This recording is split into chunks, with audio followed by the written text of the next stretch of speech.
Olá pessoal, tudo bem? Meu nome é Diego Moser, sou músico, produtor e gestor cultural aqui na cidade de Amparo e atualmente estou como presidente do Conselho Municipal de Cultura aqui da cidade. Sou um homem branco, cabelo curto, barba, estou vestindo uma camiseta azul, claro, apoiado numa mesa de madeira e ao meu lado direito tem uma planta. Bom, hoje a gente vai falar um pouquinho sobre o carnaval. E essa fala que geralmente vem junto nessa época, né, sobre orçamento público, gastos com o carnaval, com a festa e tudo mais, tá bom? Vamos lá? Bom, nessa época a gente costuma ouvir bastante de vários lugares, várias pessoas, criticando muito os gastos do poder público com o carnaval. A gente sempre ouve falas assim: é melhor cancelar o carnaval e usar esse dinheiro na educação, na saúde, não sei aonde, né? É um dinheiro mal gasto, jogar dinheiro no lixo, dinheiro público. Bom, eu queria falar um pouco nesse vídeo sobre essa fala, tá? Tentar desconstruir ela um pouquinho, vamos pensar um pouquinho o que significa esse carnaval, o que significa esses gastos, tá? E para a gente tentar entender que não é bem assim as coisas. Bom, primeiro vamos falar um pouquinho de orçamento público, tá? Primeiro que não é simples assim, a gente pega, cancela o carnaval, pega o dinheiro e joga na educação. Não é.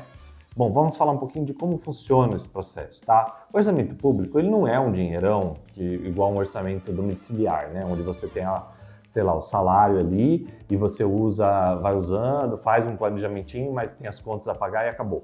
Não, tá? O orçamento público, ele, em tese, é construído com participação democrática, tá? E ele requer muito planejamento, tá bom? E com muita antecedência também. Bom, ele começa pelo PPA. O PPA é o Plano Plurianual, tá? Ele é um documento onde o executivo produz, tá? O executivo, a gente está falando da prefeitura, a gente está falando do governo do presidente, né? Do governador, é essa área do governo, tá? Onde ele produz esse documento que vai trazer o orçamento daquela gestão, né? Então, vai ser dividido por áreas, então, por exemplo, a saúde, a educação e tudo mais, a verba dentro daquela área, e dentro daquela área tem subdivisões também. Então, a gente está falando na educação, por exemplo, olha, é esse dinheiro aqui que vai ficar para a educação, mas dentro da educação vai ter que fazer isso, vai ficar essa verba, isso aqui vai ficar essa verba. Então, também é subdividido dentro das pastas, tá? Só que esse orçamento, ele tem uma validade de 4 anos, tá? O PPA, ele dura 4 anos, é um planejamento que se faz no início do governo para os próximos 4 anos. E isso inclui o primeiro ano da próxima gestão, tá? Do próximo governo, tá bom? E ele tem um perfil mais genérico, tá? Então não tem as especificações tão desenvolvidas assim, né? Um pouco mais genérico esse planejamento, mas ele já traz aí uma diretriz muito legal. E o PPA é muito importante porque ele não é um documento só para olhar, não, ele tem que ser seguido, tá? Só que ele não é um documento também que é só feito pelo Executivo, boa. Não, ele passa pelo Legislativo. Então a gente está falando de Câmara dos Vereadores, a gente está falando de Câmara dos Deputados, né? Isso é o Legislativo. Então o Legislativo vai analisar aquele documento, ele pode alterar, então ele pode pegar isso aqui, vamos pegar um pouco disso por para cá, alterar isso aqui e tal, ele pode fazer essas alterações e aí ele aprovando, aí sim a gente tem um PPA, tá? Que tem que ser seguido. Além do PPA, a gente tem a LDO, que é a Lei de Diretrizes Orçamentárias, e a LOA, tá? Vou falar um pouquinho mais da LOA. A LOA, ela também funciona aí como esse orçamento, esse planejamento de orçamento, tá?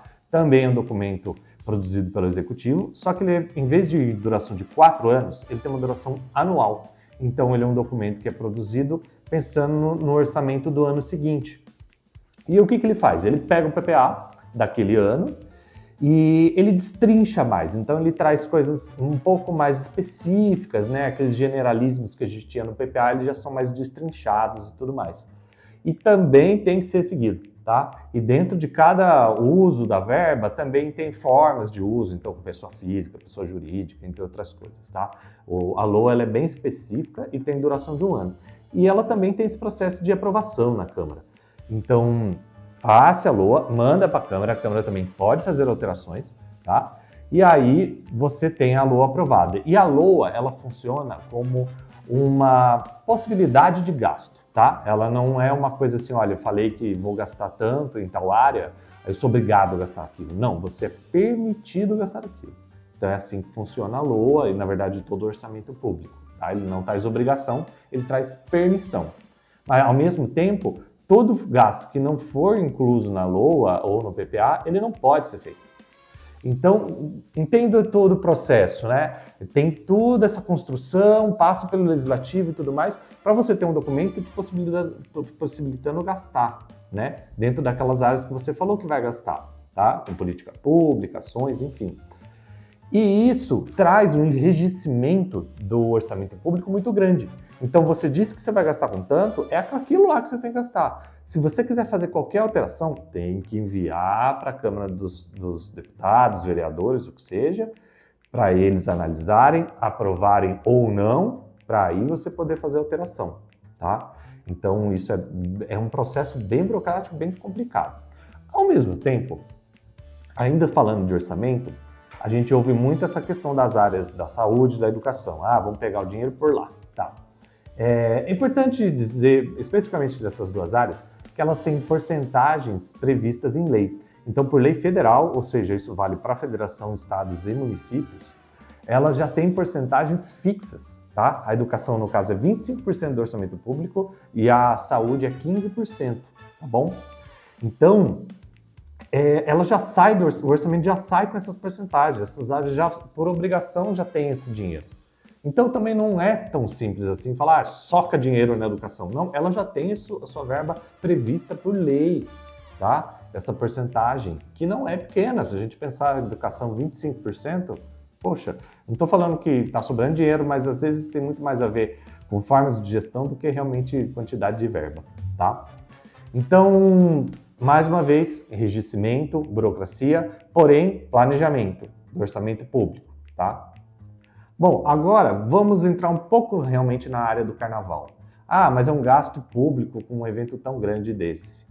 Bom, o carnaval, ele é, se não a maior, uma das maiores manifestações populares do mundo, né? É uma manifestação cultural, artística, tá? E também entra na seara do entretenimento. Bom, vamos tentar destrinchar o carnaval em 3 grandes frentes. Tá? Uma frente econômica, uma frente cultural e uma frente social, tá? A função que o carnaval tem nessas 3 áreas. Primeiro vamos trazer a mais básica, a mais clichê e a que mais usa-se como argumento, que é a econômica. O carnaval, ele é essa festa gigantesca, absurda, que acontece no país inteiro, move multidões, cria uma veia turística absurda no Brasil. O Brasil é conhecido pelo carnaval internacionalmente, então a gente tem isso aí, né? E isso cria uma estrutura, cria uma cadeia econômica absurda, gigantesca, gente. A gente está falando das pessoas que são contratadas para fazer os serviços de som, vai ter show, não vai, os próprios artistas. Se a gente entra um pouco na questão dos desfiles de escola de samba, é gigantesco isso também, tá? Tem todas as pessoas que participam do processo das escolas, que constroem fantasias, que estão ali, sei lá, vendendo uma bebida no dia do carnaval, né? Vendedores ambulantes. Então, se a gente começa a destrinchar toda essa cadeia produtiva que o carnaval gera e constrói, ela é gigantesca, é até difícil de pôr no papel, até difícil de listar, tá? Porque vai desde a organização do evento até o lastro, né, econômico, que a gente fala assim, que deixa o turismo, que é uma questão econômica muito forte, né, envolvendo esses eventos culturais imensos, tá? Então, tudo isso gera muito emprego, gera muita renda. Então, não é um dinheiro que é simplesmente jogado ali, como muita gente gosta de falar, a fundo perdido, ou seja, investe-se e não vê mais esse dinheiro. Não, ele cria um lastro econômico gigantesco na área cultural, na área de eventos, na área do entretenimento, tá? Então qualquer cidade que tem um carnaval muito grande, em geral nessa época, desenvolve-se muita economia, tá? Cria-se muitas oportunidades de emprego e renda ali envolvendo esse evento. Então, vamos entender que esse já começa por aí. Esse gasto público ele tem um retorno econômico imenso. E aqui defendendo especificamente a área da cultura, em geral, a cultura ela tem um retorno de investimento público muito maior do que muitas áreas tradicionais aí, como por exemplo, sei lá, a parte automotiva, né? Investimentos públicos na área do automóvel, né? Dessa área aí tem muito menos retorno financeiro para o país do que a área cultural. A área cultural é meio campeã nesse retorno de investimento, tá? Então começa por aí, muito importante essa geração de economia para os locais, para os territórios, tá bom? Bom, agora, uma segunda área, que é a área social, que eu vou falar primeiro. A gente sempre fala dessa área econômica, né, na hora de defender os investimentos públicos no carnaval, mas a gente tem que entender que o carnaval ele tem um retorno social também, tá? O carnaval ele é uma festa muito democrática, principalmente quando a gente fala de escolas de samba tradicionais, a gente está falando geralmente de comunidades, de pessoas muito pobres, às vezes, né?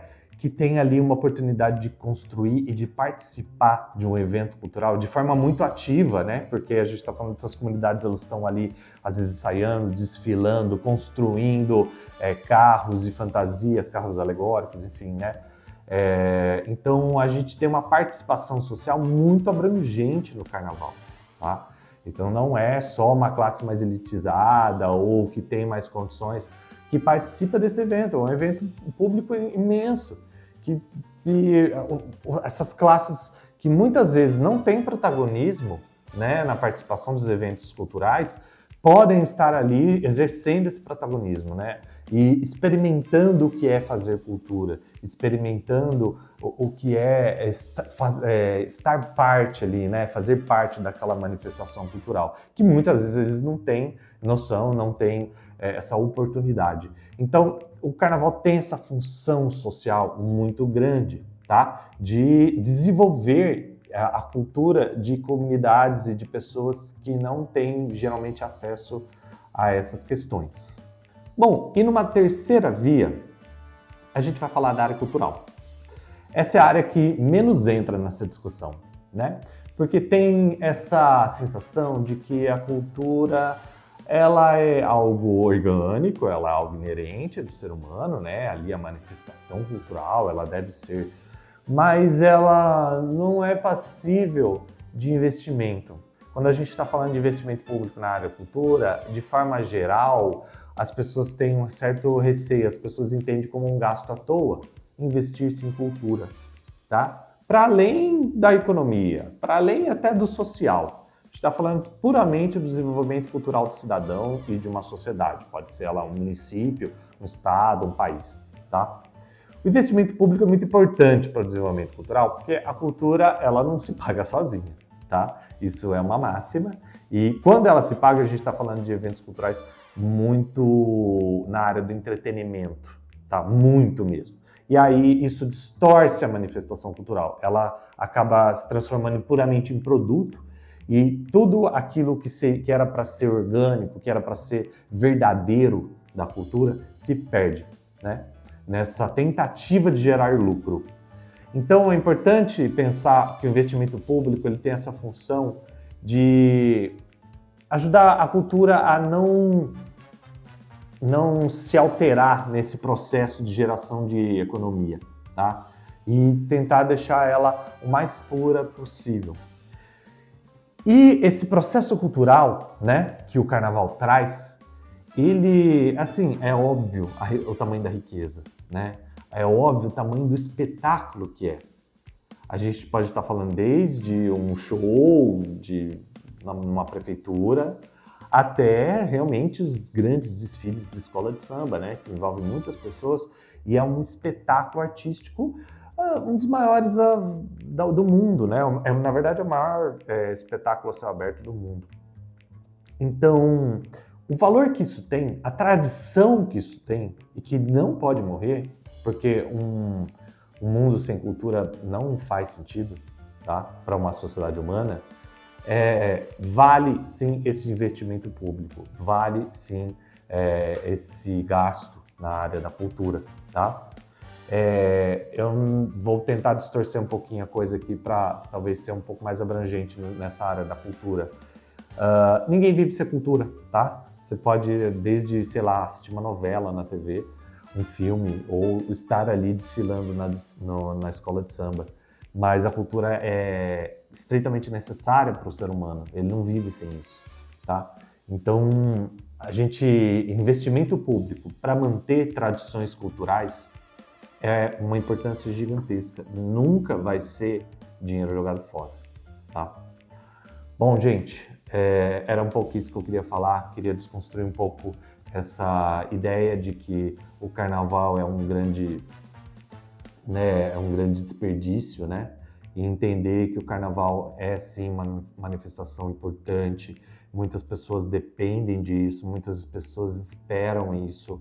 A gente está lidando com vidas de muita gente, tá? E não é tudo muito preto no branco, como muitas pessoas gostam às vezes de defender. Bom, espero que vocês tenham gostado do vídeo, tenham entendido um pouco melhor algumas coisas. E desejo também a todos um bom carnaval, que aproveitem bastante. E quem não gosta de carnaval, também que tenha um bom feriado aí, um bom descanso, tá bom? Muito obrigado.